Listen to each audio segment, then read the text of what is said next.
Welcome to Taksh media. నేను మీ హిమ. ముందుగా Taksh media viewers అందరికీ హ్యాపీ టీచర్స్ డే. గురు బ్రహ్మ గురు విష్ణు గురుదేవో మహేశ్వర, గురు సాక్షాత్ పరబ్రహ్మ తస్మై శ్రీ గురువే నమః. ఈ స్లోగాన్కి కరెక్ట్గా యాప్ట్ అయినటువంటి ఉత్తమ ఉపాధ్యాయుడు, డాక్టరేట్ అందుకున్నటువంటి టీవీ రామకృష్ణ గారు, ఎంఈఓ. Hello sir. నమస్తే అమ్మా. సార్ ఎలా ఉన్నారు? బాగానే ఉన్నానండి. సార్ మీకు ముందుగా happy teachers day. Thank you sir. మీ గురించి చాలా విషయాలు నేను గ్యాదర్ చేయడం జరిగింది. సో ముందు మీ జర్నీ అనేది మిలిటరీ నుంచే స్టార్ట్ అయింది. ఆ తర్వాత మీరు టీచర్ అవ్వడం, ఆ తర్వాత ప్రిన్సిపల్ అవ్వడం, తర్వాత స్కూల్ హెడ్ మాస్టర్ స్థాయికి రావడం, తర్వాత ఎంఈఓ రావడం, ఆ తర్వాత అట్ ద సేమ్ టైం ఇప్పుడు ప్రజెంట్ ఉన్న సిచ్యువేషన్లో అనేక సేవా కార్యక్రమాలు కూడా చేస్తున్నారు. అండ్ రాష్ట్ర కార్యదర్శిగా కూడా టీడీపీలో చేస్తున్నారని విన్నాము. అలాగే ఇంకొక విషయం, డాక్టరేట్ వచ్చిందని కూడా మేము విన్నాము. So first of all congratulations. మీ అనుభవం ఈ అంటే ఇన్ని ఇయర్స్ జర్నీలో ఎలా ఉండింది? మీరు ఎలా ఫీల్ అవుతున్నారు? ఓకే, నేను TV Ramakrishna, MEO, Pentapadu, west Godavari district, Andhra Pradesh. ముందుగా తక్ష ఛానల్ వారికి ప్రత్యేక ధన్యవాదాలు. ఈ రకంగా నన్ను ప్రజల ముందుకు తీసుకొచ్చి నా అనుభవాల్ని ప్రజల ముందుకు తీసుకురావడం కోసం, ఉపాధ్యాయుల ముందుకు తీసుకురావడం కోసం ఒక ప్రయత్నం నాకు అవకాశం ఇచ్చినందుకు మీకు ప్రత్యేక ధన్యవాదాలు. అలానే నా ఇంట్రెస్టు ఏంటంటే, నా జీవితం ఎలా ప్రారంభించానంటే, మా నాన్నగారు ఎక్స్ సర్వీస్ మెన్ అవడంతో ఆయన సర్వీస్లో ఉండగానే కాలం చేశారు. ఆయన ఇన్స్పిరేషన్ తోటి నేను ఖచ్చితంగా ఒక ఆర్మడ్ పర్సన్గా మారాలనే ఉద్దేశంతో కష్టపడి చదివాను, సెలెక్ట్ అయ్యాను. మద్రాస్ ఇంజనీరింగ్ గ్రూప్ బెంగళూరులో నేను ట్రైనింగ్కి వెళ్ళడం జరిగింది. కానీ అనారోగ్య పరిస్థితుల వల్ల ఆ రోజు నేను అక్కడి నుంచి డిశ్చార్జ్ మీద వచ్చేసి లోకల్గా టీచర్గా సెటిల్ అయ్యాను. ఆ టీచర్ అవ్వడంలో కూడా ఒక ఉపాధ్యాయుడు నన్ను ప్రేరేపించి, అప్పటి వరకు టీచర్ ఉద్యోగం కోసం ఏం కావాలి, ఎక్కడ ఏం చేయాలనే విషయం కూడా నాకు తెలియదు. అలాంటిది ఇంటర్మీడియట్ చదువుతూ ఉండగా, సెకండ్ ఇయర్ చదువుతూ ఉండగా సత్యనారాయణమూర్తి గారు అని నిడదోలు జూనియర్ కాలేజీలో లెక్చరర్ గారు, ఆయన పలానా టీటీసీ కోర్సు ఉంది, దానికి అప్లై చేస్తే ఖచ్చితంగా నీకు సీట్ వస్తుంది, టీచర్ అవుదుగానని చెప్పడంతో నా మనసంతా కూడా అటువైపు మారడం, అప్లై చేయడం, సీట్ రావడం, ట్రైనింగ్ అవ్వడం, టీచర్గా 1/11/2085లో టీచరు ఉద్యోగాన్ని నేను చేరడం అనేది జరిగింది. ఆ తర్వాత ఎల్ఎఫ్ఎల్ హెడ్ మాస్టర్గా ప్రమోషన్ పొందడం, తర్వాత హై స్కూల్ హెడ్ మాస్టర్గా ప్రమోషన్ పొందడం, ఇప్పుడు ప్రజెంట్ ఎంఈఓగా పనిచేస్తాను. సార్, మీకు అంటే ఒక ఉపాధ్యాయుడిగా మీకు ఇలా నేను టీచర్ అవ్వాలి అని ఫస్ట్ ప్రేరణ ఇచ్చింది ఎవరు? అలాగే మీకు ఇష్టమైన గురువు గారు ఎవరు? నాకు ఇష్టమైన గురువు గారు అంటే, బాల్యంలో నా చదువు కొంచెం డిస్టర్బ్ అయినప్పుడు, నాన్నగారు కాలం చేసినప్పుడు డిస్టర్బ్ అయినప్పుడు, సుబ్రహ్మణ్యం గారు అని చెప్పి ఎయిడెడ్ స్కూలు ప్రధానోపాధ్యాయులు, పానపల్లిగూడెం, తాడేపల్లిగూడెం హిందూ ఎయిడెడ్ స్కూల్ అది. ఆయన నాకు ప్రత్యేకమైన శ్రద్ధ చూపి నన్ను 5th క్లాస్ నుంచి 6th క్లాస్లో జాయిన్ చేయడానికి ప్రత్యేక కృషి చేశారు. ఆయన్ని ఎప్పటికీ మర్చిపోను. ఆయన ఆ రోజు అలా చేసి ఉండకపోతే నేను ఎడ్యుకేషన్లో చాలా దెబ్బతినేవాడిని అనే అభిప్రాయం నాకు ఎప్పుడూ ఉంది.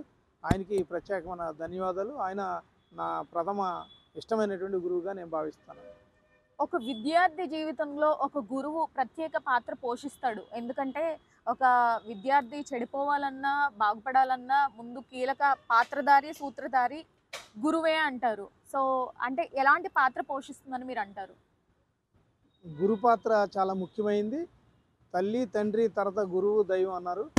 గురువు గారు 3వ స్థానంలో ఉన్నారు కాబట్టి ఖచ్చితంగా తల్లిదండ్రులు పిల్లల్ని ఏ రకమైతే అభివృద్ధి చేయాలని అనుకుంటారో ఆ అభివృద్ధికి గురువు గారి దగ్గరే పునాది పడుతుంది. తల్లిదండ్రులు కేవలం పోషించడానికి మాత్రమే తమ శక్తియుక్తుల్ని ఉపయోగిస్తారు. కానీ గురువు అంతర్లీనంగా ఉన్నటువంటి శిష్యుల యొక్క మనో విజ్ఞానాన్ని వికసింపజేసి మంచి అభివృద్ధిని సాధించడంలో గురువు గారి పాత్ర కీలకమైంది. సార్, మనకి క్లాస్ రూమ్లో డల్లర్స్ ఉంటారు, అలాగే at the same time clever students ఉంటారు. సో అంటే డిఫరెంట్ టైప్స్ ఆఫ్ కేటగిరీస్ ఉంటాయి స్టూడెంట్స్లో. సో మీరు అంటే డల్లర్స్ని కావచ్చు, ఈ ఇంటెలిజెంట్ టాపర్స్ని కావచ్చు, ఎలా బ్యాలెన్స్ చేస్తారు? అండ్ ఆ రెండిట్ల నుంచి వచ్చే స్ట్రగుల్స్ని కావచ్చు ఎలా ఓవర్కమ్ చేస్తారు మీరు? ఓకే, మీరు అన్నది ఖచ్చితంగా నిజం. దానిలో ప్రతి తరగతిలోనూ విద్యార్థుల్లో భేదాలు అనేవి కనిపిస్తూ ఉంటాయి. కొంతమంది స్పీడ్గా చదవగలరు, కొంతమంది స్లోగా ఉంటారు. వాళ్ళని సమానంగా తీసుకురావాలని అంటే వాళ్ళ దగ్గర ఉన్నటువంటి ఇబ్బందుల్ని ఆలోచించి, ఎవరి దగ్గర ఏ రకమైనటువంటి వెనకబాటుతనం ఉంది గ్రహించి, ఆ వెనకబాటుతనాన్ని అతనికి అర్థమయ్యేటట్టు చెప్పి మిగిలిన పిల్లలతో కొలీడ్ చేసి వాళ్ళని చక్కగా అభివృద్ధి చేయడమే ఉపాధ్యాయుడిగా చేయగలిగేటువంటి సామర్థ్యం అనేది నేను అనుకుంటున్నాను. మీకు చాలా అంటే నేను ఇప్పుడు ఈరోజు క్లాస్ చెప్పాను. అండ్ అంటే ఇన్ని ఇయర్స్‌లో మీ 45 ఇయర్స్ జర్నీలో అంటే ఒక విద్యార్థి విజయగాథ అంటే ఆ స్టూడెంట్‌ని తలుచుకుంటే నాకు చాలా హ్యాపీగా అనిపించింది అన్న ఏదైనా స్టోరీ ఉందా? యాహ్! నేను ఒకటో తరగతి మొట్టమొదటి ఉద్యోగంలో చేరిన ఊరు కొత్తగూడెం ఆఫ్ నాచుకుంట, గుంటూరు మండలం, వెస్ట్ గోదావరి. ఆ రోజు నాకు ఒక 70 మంది పిల్లలతోటి ఒక తాటాపాకలో పాఠశాల అప్పగించారు. నేను సింగిల్ టీచర్‌గా ఉన్నాను ఆ రోజు. ఆ 70 మంది పిల్లల్ని 14 మాసాలు అభివృద్ధి చేస్తూ అక్కడే పబ్లిక్‌తో మమేకమయ్యి చక్కటి బిల్డింగ్ కట్టించి, అక్కడ ఒక విద్యార్థికి నేను చాలామంది విద్యార్థులకి అక్షరాభ్యాసం చేశాను. అందులో వెంకన్న అనే విద్యార్థికి అక్షరాభ్యాసం చేయడం, అతను తర్వాత అక్కడి నుంచి నేను ట్రాన్స్ఫర్ అయ్యి వెళ్ళిపోయినా తన జీవితాన్ని మెరుగుపరుచుకొని చక్కటి విద్యార్థిగా మారి ఒక జీవితంలో స్థిరపడిన తర్వాత 30 సంవత్సరాల తర్వాత నన్ను వెతుక్కుంటూ నా ఇంటికి వచ్చి, సార్ మీరు పెట్టిన భిక్ష ఆ రోజు అక్షరాభ్యాసం చేసి ఒకటో తరగతిలో మంచి అక్షరాలు నేర్పడం వల్ల నేను ఈ రకంగా ఉన్నానని చెప్పేసి ఆయన చెప్పడం. ఇవాళ ఆయన స్థితి ఏంటంటే ఆయన ఒక ఐఏఎస్ ఆన్లైన్ కోచింగ్ సెంటర్ పెట్టి ఐఏఎస్లను తయారు చేసేటువంటి కార్యక్రమం చేస్తున్నాడు అని అంటే అది చాలా గర్వకారణంగా ఉంది నాకు. అటువంటి విద్యార్థి నా చేతిలో తయారవడం నా అదృష్టంగా భావిస్తూ ఉన్నాను. అలాగే ఒక విద్యార్థి నుంచి మీకు వచ్చిన ఒక మంచి ప్రశంస ఏంటి సార్? ఇప్పుడు చెప్పినట్టు వెంకన్న లాంటి శిష్యులు చాలామంది ఉన్నారు. వాళ్ళందరూ కూడా అనేక స్థాయిల్లో స్థిరపడ్డారు. వాళ్ళు ఫోన్ చేసి, సార్ నేను పలానా లెక్చరర్ అయ్యాను, పలానా గవర్నమెంట్ ఉద్యోగం పొందాను, పలానా దాంట్లో ఇంజనీర్ అయ్యాను, సాఫ్ట్వేర్ చేస్తున్నాను, చాలామంది చాలా రకాలుగా వాళ్ళ యొక్క అభివృద్ధిని తెలియజేస్తూ ఉంటే ఒళ్ళు ఉప్పొంగే పరిస్థితి. అటువంటి విద్యార్థులను కాడ నన్నైతే ప్రత్యేకంగా ఒక తండ్రిలా చూసుకున్నారు. మీరే మా దేవుడు అని చెప్పేసి ఒక నినాదంతో ఎప్పుడూ నా చుట్టూతా విద్యార్థులు ఉండడం మిగిలిన వాళ్ళకి కూడా కంటగింపుగా ఉంది సందర్భాలు చాలా చూశాను. సార్ మీరు మీ లైఫ్‌లో 45 ఇయర్స్ సర్వీస్‌లో మీరు ఎదుర్కొన్న సవాల్ ఏంటి? దాన్ని ఎలా ఓవర్‌కమ్ చేశారు మీరు? స్టార్టింగ్‌లోనే నాకు ట్రబుల్ అనేది స్టార్ట్ అయింది. కేవలం వేరే పాఠశాల నుంచి ఒక పాఠశాల విడగొట్టి కొత్తగూడెం నాచుకుంట పాఠశాలని ఏర్పాటు చేయడంలోనే నా స్ట్రగుల్ మొదలైంది. అక్కడ 70 మంది పిల్లలతోటి ఒక తాటేకి పాకేసి దానిలో విద్య నేర్పమని నాకు అప్పగించడం అనేది ఛాలెంజ్గా తీసుకున్నాను. దానికి సంబంధించి స్థానికుల్ని, ప్రజాప్రతినిధుల్ని, అధికారుల్ని ఉపయోగించుకొని 6 మాసాలు తిరగకుండానే అక్కడ బిల్డింగ్ కట్టించి ఆ పాఠశాలను అభివృద్ధి చేసి నేటికి కొత్తగూడెం పాఠశాలలో ఎవరు కట్టారంటే టీవీ రామకృష్ణ గారి చేతుల మీదుగా నిర్మాణం జరిగిందనే విషయాన్ని చెప్పడానికి సంతోషిస్తూ ఉన్నాను. సార్ కాలం మారుతున్న కొద్దీ టెక్నాలజీ అనేది చాలా పెరిగిపోతూ వస్తుంది. సో, ఇప్పుడున్న టెక్నాలజీతో ఎడ్యుకేషనల్ సిస్టమ్‌లో చాలా మార్పులు, చేర్పులు అయితే వచ్చేసాయి. సో, మీరు దాన్ని అంటే లైక్ టెక్నాలజీతో పాటు ఎదగమని అండ్ ఎలా ఎడ్యుకేషనల్ సిస్టమ్‌లో ఇంకా ఎలా అణుచుకోవచ్చు? అంటే మీరెలా ఈ టెక్నాలజీని మీరు అలవరుచుకుంటున్నారు? ఓకే. ఇవాళ నవీన కాలంలో టెక్నాలజీతోటే విద్య అంతా సాగుతూ ఉంది. కానీ పూర్వకాలం ఆ ఆచార్యులు ఎవరైతే ఉన్నారో వాళ్ళు ఆశ్రమాలు పెట్టి ఆశ్రమాల్లో రాజుల దగ్గర నుంచి బంటుల వరకు అందరినీ ఒకే చోట కూర్చోబెట్టి ఆ విద్యా జ్ఞానాన్ని కలిగించడం అనేది సమానత్వానికి నిదర్శనంగా ఉండేది. కానీ ఇవాళ ప్రభుత్వ పాఠశాలలో కేవలం బడుగు బలహీన వర్గాలు మాత్రమే చదువుకునే బడులుగా మారిపోవడం అనే దగ్గర సమానత్వం కోల్పోయే పరిస్థితి ఉంది. దాన్ని సరిచేయాల్సిన బాధ్యత ప్రభుత్వాలకి, ప్రజాప్రతినిధులకి, అధికారులకి, తల్లిదండ్రులకి అందరికీ ఉంది. దాన్ని సరిచేయాలని నేను కోరుతా ఉన్నాను. అటువంటి పాఠశాలలో చదువుకునే విద్యార్థులు చాలా వెనకబడితనంతో ఉంటారు. వాళ్ళని కేరింగ్ చేసేటటువంటి తల్లిదండ్రులు ఉండరు. అలాగే స్నేహితులు కూడా సమంగా ఉండేటటువంటి స్నేహితులు కూడా ఉండరు. అక్కడే చిన్న మనసుల్లో రకరకాల భేదాభిప్రాయాలు, కులం, మతం అనే భేదాభిప్రాయాలు కూడా వచ్చే ప్రమాదం ఉంది. కాబట్టి ఉపాధ్యాయులు అందరినీ సమానంగా చూసి వాళ్ళందరినీ ఒక తాటి మీద ఉంచి స్నేహభావాన్ని పెంపొందించాలనేది నా సలహా.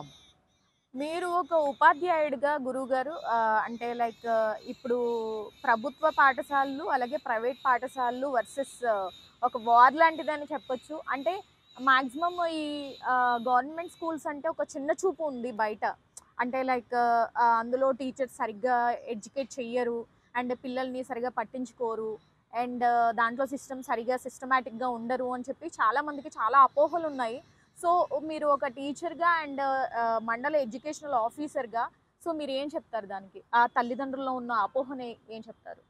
మీరు చెప్పిన దాంట్లో కొంతవరకు సత్యం ఉంది. అయితే ప్రభుత్వ ఉపాధ్యాయులు చెప్పరు, వాళ్ళు కేవలం బిల్లు బెల్లగా ఉంటారనే అపోహ మాత్రం తల్లిదండ్రులు ఉండడం సరైనది కాదనేది నా భావన.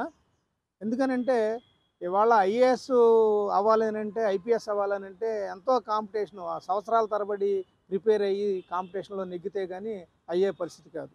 కానీ ఒక ఉపాధ్యాయుడు అవ్వాలంటే దానికి మించినటువంటి కృషి చేస్తే తప్ప, తెలివితేటలు ఉంటే తప్ప ఇవాళ ఉపాధ్యాయుడిగా వచ్చే పరిస్థితి లేదు కాబట్టి, ఖచ్చితంగా ఇక్కడ చెప్పే ఉపాధ్యాయులు నిష్ణాతులు, వెల్ ఎడ్యుకేటెడు, అనుభవం పొందిన వాళ్ళు, వృత్తి శిక్షణ పొందిన వాళ్ళు కాబట్టి ఖచ్చితంగా మంచి విద్యా బోధన జరుగుద్ది. అయితే ప్రైవేటు పాఠశాలతో గవర్నమెంట్ పాఠశాలని పోల్చకూడదు. ఎందుకంటే అక్కడున్న పాఠశాలలో ధనవంతులు ఏర్పాటు చేసుకున్న పాఠశాల అది. కేవలం కొన్ని ప్రత్యేక పరిస్థితులు కల్పించి విద్యార్థులను ఆకట్టి అక్కడ విద్యాబోధన జరుగుద్ది. Sir thank you sir. Thank you మంచి అమ్మా. మాకు అంటే మీ వాల్యుబుల్ టైం మాకు కేటాయించి మా కోసం మంచి మంచి విషయాలు షేర్ చేసుకున్నారు. సో మా ఛానల్ తరపున ఒక చిరు కానుక. Happy teachers day sir. Okay, thank you అమ్మా. మీ అందరికి కూడా, ప్రేక్షకులందరికీ కూడా happy teachers day. And happy teachers day sir. Thank you. Thank you very much. Thanks for your kind gift. Thank you so much అండి. Thank you so much. మంచి మంచి విషయాలు అయితే చెప్పారు. సో చూసారు కదా టీచర్స్ డే రోజు ఒక ఉత్తమ ఉపాధ్యాయుడిగా డాక్టరేట్ అందుకున్నటువంటి టీవీ రామకృష్ణ గారు చెప్పినటువంటి చక్కటి విషయాలు. సో మరొక చక్కటి అంశంతో మళ్ళీ కలుద్దాం. Signing off, this is Hima.